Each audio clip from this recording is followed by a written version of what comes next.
Okay, so have you ever thought about all the waste the furniture industry creates? Oh, yeah, it's a lot. Tons each year. It's really a problem. Yeah, it's a real environmental challenge. Mm. But here's where it gets interesting. Okay. You can turn this problem Yeah, into a profitable and sustainable business opportunity I like it. through upcycling furniture. Okay.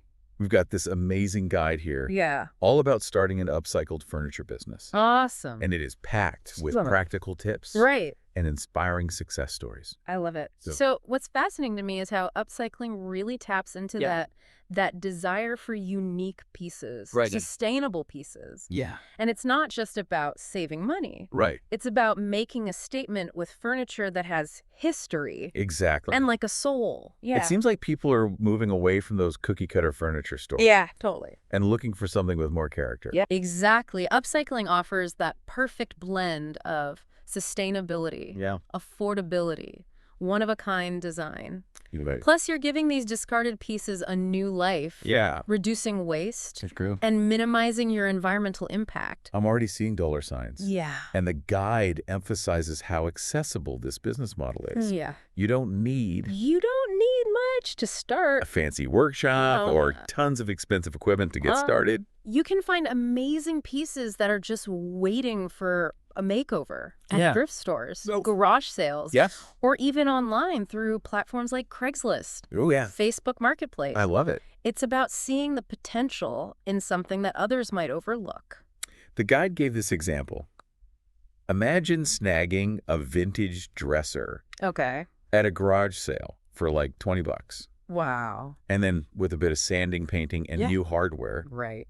you transform it into a showstopper worth hundreds. That's the magic of upcycling. I love it. It's creative, Yes. eco-friendly, Right. and it can be seriously profitable. I'm totally on board. Awesome. So let's dive into this step-by-step guide. Okay, let's do it. Where do we begin? Well, first you need to master the craft. Okay. Think about what kind of upcycled furniture you're drawn to. Uh? Are you into restoring antique finishes? Hmm. Or maybe you love experimenting with bold paint colors, Oh. modern designs. I'm picturing distressed wood, Uh-huh. vintage hardware for that farmhouse look, Nice. or maybe clean lines, Yeah. and geometric shapes for a mid-century modern vibe. I love it exactly. Once you have a style in mind, Okay. it's time to learn the techniques. Okay. The guide recommends online courses, Wow. YouTube tutorials, Yeah. or even just experimenting on your own to Yeah. find what works best for you. There are so many resources available these days. I know. It's like having a master class at your fingertips. Totally. Once you've got a handle on the techniques, Okay. sourcing your materials is key. All right.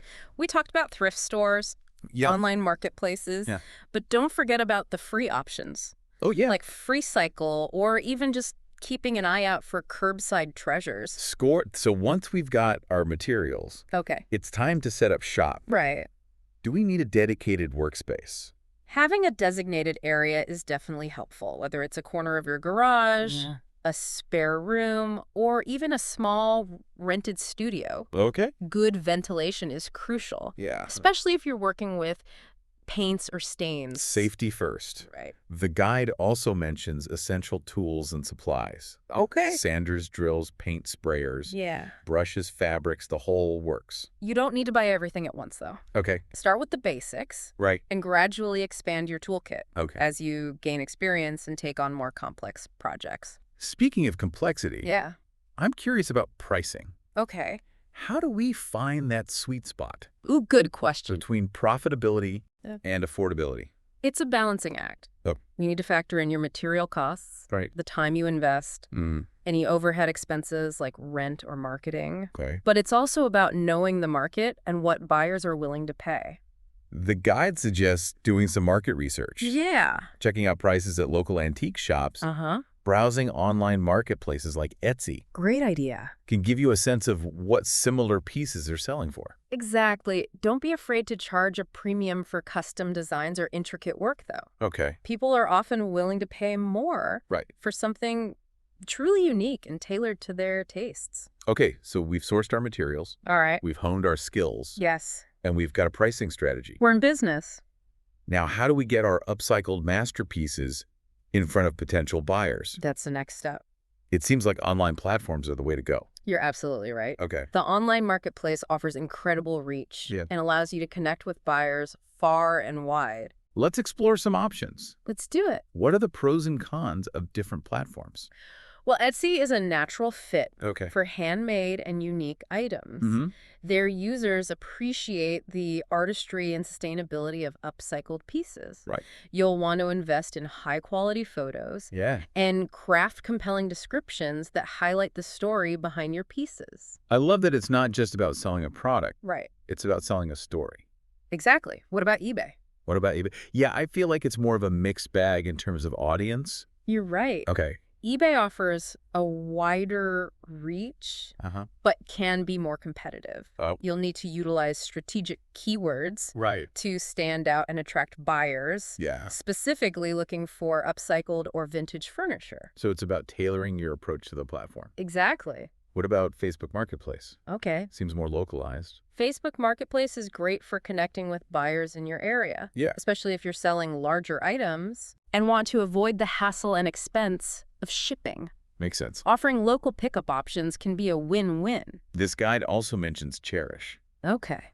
What's the deal with that platform? Cherish caters to a more discerning clientele. Okay. Interested in vintage and designer furniture? All right. If your style leans towards a higher end or curated pieces, Mm-hmm. Cherish might be worth exploring. Ooh, fancy. So many options. I know. And of course, we can't forget about the power of social media. Right. Instagram and Pinterest are visual platforms Absolutely. where you can showcase your work, build your brand, Yeah. and drive traffic to your online store. Think of them as your virtual showroom, where Yeah. you can engage with potential buyers, Uh-huh. share behind-the-scenes content, Right. and even host live demonstrations of your upcycling techniques. I love that idea. It's about creating a community Yeah. around your brand and showcasing the passion and creativity behind your pieces. It's not just about selling furniture. It's about sharing your love for upcycling Yeah. and inspiring others to embrace a more sustainable and stylish lifestyle. Absolutely.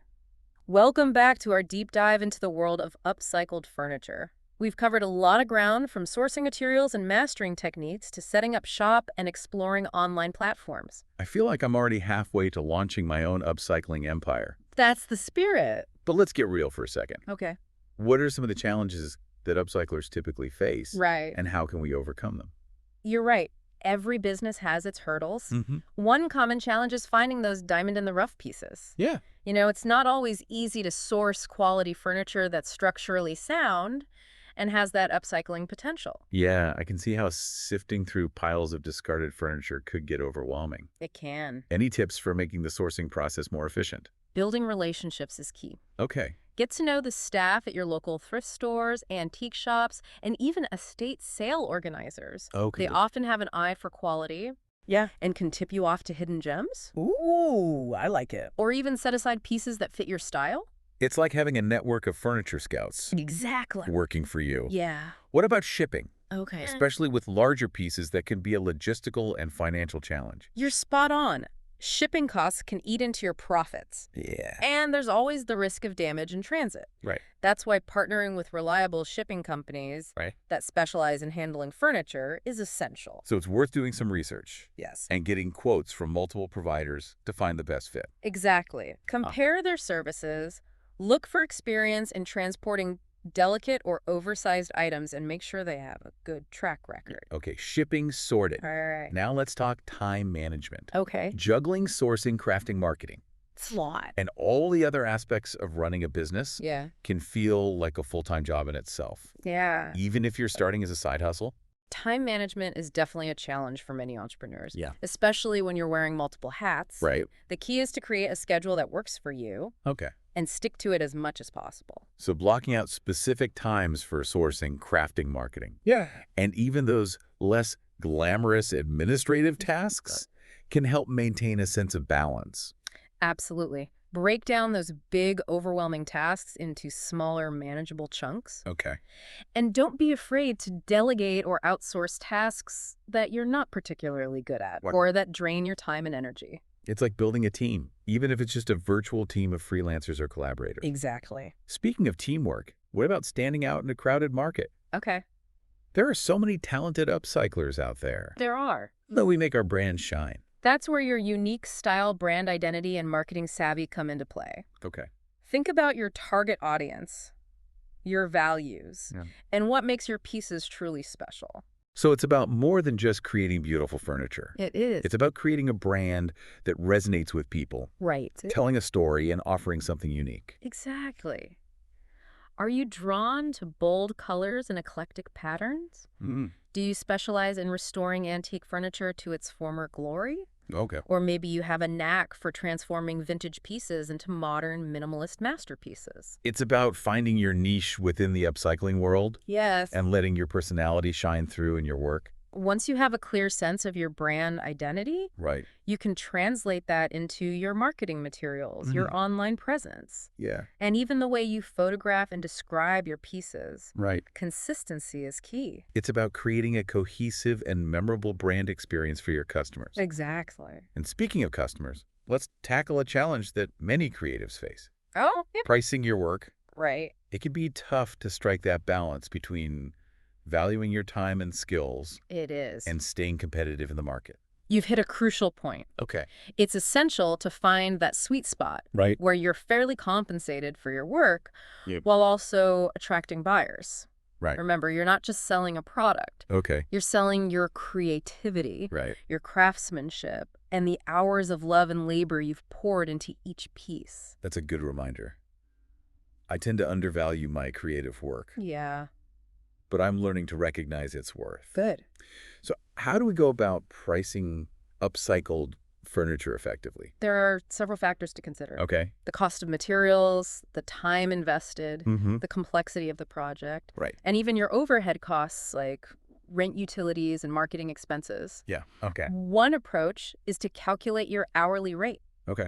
and multiply that by the number of hours you spent on a piece. Then add in the cost of materials and a markup for profit. Right. Absolutely. But it's also crucial to do your market research. Okay. Check out prices for similar pieces in your area and online to see what buyers are willing to pay. So browsing local antique shops, Yeah. scrolling through online marketplaces like Etsy or Cherish, Uh-huh. and even checking out what other upcyclers are charging can give us a benchmark. Exactly. And don't be afraid to adjust your prices as you gain experience and build a reputation for quality craftsmanship. Okay. The more sought after your pieces become, Yeah. the more you can command in the market. That's encouraging. Yeah, It shows there's real potential for growth and profitability in this business. there is. But let's be honest, not every customer is a dream client. Right.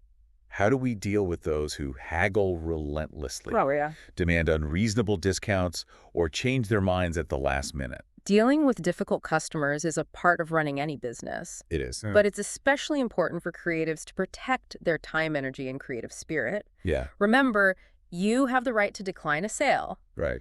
or refuse a custom order if you feel a customer is being disrespectful or if their requests don't align with your brand values. So it's about setting boundaries It is. and recognizing that you don't have to work with everyone. Exactly. Don't be afraid to stand up for yourself and your pricing. Right. If a customer constantly tries to lowball you, Mm-hmm. it's a sign they may not value your work or understand the effort that goes into creating these unique pieces. It's better to walk away from a sale than to resent the project or undervalue yourself. Absolutely. And remember, for every difficult customer, Yeah. there are countless others out there Yeah. who appreciate your creativity, your craftsmanship, Right. and the unique value you bring to the table. That's a great reminder.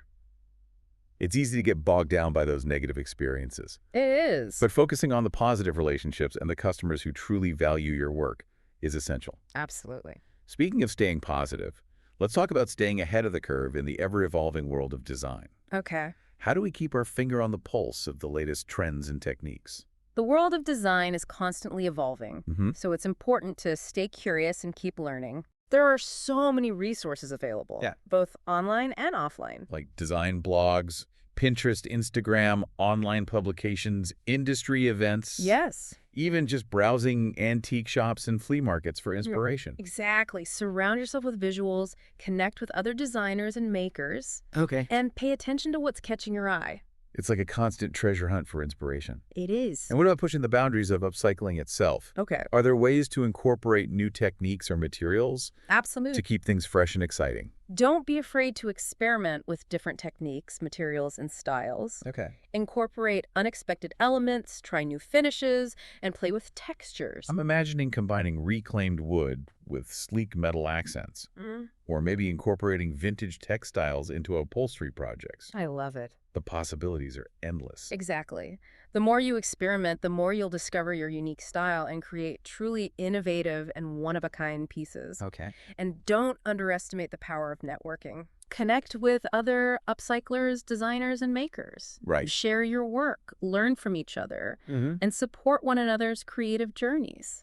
It's like building a community of like-minded creatives It is. who inspire and uplift each other. The upcycling community is incredibly welcoming and supportive. That's awesome. Sharing knowledge, collaborating on projects, and even just celebrating each other's successes can make the journey even more rewarding. I love that. It's not just a business, it's a movement, a community, a way of life. It is. So as we wrap up this section of our deep dive, Okay. what's the one piece of advice you'd give to someone feeling overwhelmed by the challenges of starting an upcycled furniture business? Don't give up. Don't give up. It's normal to feel overwhelmed at times. Right. But remember why you started this journey in the first place. Okay. Focus on the joy of creating, Yeah. the satisfaction of transforming something old into something beautiful, Mm-hmm. and the positive impact you're making on the environment. Welcome back to the deep dive. It's been cool. We've explored so much We have. in the world of upcycled furniture. Yes. From sourcing and crafting to marketing and navigating challenges. It's been a lot. I'm feeling so inspired Good. to get started. I want to leave you with some key takeaways and food for thought Okay. to fuel your creative fire. Perfect. I'm ready to soak it all up.